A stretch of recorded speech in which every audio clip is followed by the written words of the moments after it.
Attention mga senior citizen, eto na ang talagang good news. Eto na ang pinaka-iintay niyong payout. So, pwede bang humabol ang ating mga lolo at lola kung di pa kayo nakakapag-apply? At ipapaliwanag din natin ang mga kondisyon kung sakaling may mangyari sa beneficiary at pagkatapos ng kanyang birthday. So, may makukuha pa ba o wala na? Yan ang ipapaliwanag ko sa inyo ngayon. Ayon sa bagong Executive Director ng NCSC ngayong February na ang aabangan natin na schedule ng payout. Take note ha, February yan. NCR hanggang Region na 13, naghahanda na rin po para sa cash gift distribution natin sa February. Magre-release po kami ng schedule sa ating mga local government units para po i-announce sa ating mga kabarangay na lolo at lola kung ano pong araw, anong oras at saan ang kanila pong cash gift distribution. Marami na ang nag-aalala dahil mula pa noong 2025, marami na nag-aantay at isa na rin dito ang mother ko na nag-apply at umaasa dito. Ito ay hindi dahil sa pagtigil ng programa. Delay lang po dahil sa implementation ng transition, budget scheduling, logistic coordination at habang itinatatag ang bagong sistema ng NCSC. Kung matatandaan nyo rin na dating nasa DSWD ang NCSC, ngayon ay sarili na. So, paano tayo mag-a-apply? So, una, alamin natin kung eligible kayo. Ang mga senior citizen na umabot sa edad sa isa sa mga milestone na 80, 85, 90, 95 o 100 years old ay kasali dito. So, example natin, kung nakaabot ka ng 80 years old ngayong taon, pwede ka na mag-apply. Hindi pwede mag-apply kung wala ka pa sa eksaktong edad sa loob ng panahon ng claim. So, ibig sabihin, ang mga edad na 81 hanggang 84 ay hindi kasali. Pagdating mo ng 85 years old, yes, kasali ka na. So, number 2, kumuha ng application form. So, pwede kang kumuha sa OSCA, sa inyong barangay, sa munisipyo o sa City Hall. O kaya ay sa Local Social Welfare and Development Office. Pwede rin sa NCSC mismo o kaya ay i-download ang form mula sa official website ng NCSC.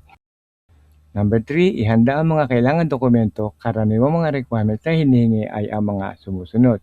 So, duly accomplished application form, PSA birth certificate, original at photocopy o kaya ay ang inyong national ID, ang recent ID na 2x2. Sa ibang lugar ay maaaring hingi ng OSCA ID o iba pang mga valid government IDs. Kung hindi kayo mismo ang senior na magsasubmit o mag-a-apply, pwede mag-file ang anak o kamag-anak ng may special power of attorney. Number 4, submit ang application papunta sa OSCA office, sa inyong local government, LSWDO office o kaya ay barangay hall na may senior citizen association. Ang lokal na opisina ang magsusuri muna ng inyong application. Kapag kumpleto na, i-endorso na ito sa NCSC Regional Office. Number 5, ang payout naman o claim ng cash gift. Kapag na-approve na, may schedule na kung kailan po pwedeng kunin ang inyong cash gift. Dalhin ang original at photocopy ng valid ID sa payout location na ipapa-announce sa inyo. Halimbawa sa OSCA office, sa City Hall, sa Land Bank o sa mga partner outlets. So mga pagliliwanag natin sa eligibility na dapat alam nyo rin. Pwede bang humabol kung di ka pa nakakapag-apply? Yes. Pwede nyo pa rin ihabol hanggang sa loob ng isang taon mula ka ng mag-birthday. Basta pasok kayo sa mga saktong edad na nabanggit natin kanina katulad ng 80, 85, 90, 95 at 100 years old. So paano naman kung namatay ang benepisyaryo bago, tandaan nyo bago mag-birthday?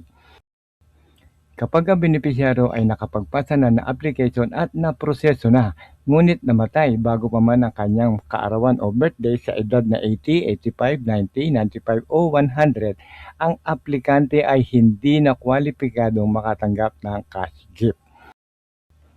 So, paano naman kung namatay ang benepisyaryo pagkatapos yung kanina bago, ngayon naman pagkatapos mag-birthday? Kapag ang benepisyaryo naman ay namatay pagkatapos ng kanyang kaarawan, ngunit hindi nakapag-apply, ang benepisyaryo ay kwalipikado pa rin sa benepisyo o cash gift. Kapag ganito ang sitwasyon, maaaring mag-apply ang anak, magulang o malapit na kamag-anak para sa namatay na beneficiary. Siguraduhin lang na may dala kayo na dokumento na magpapatunay na miyembro kayo ng pamilya.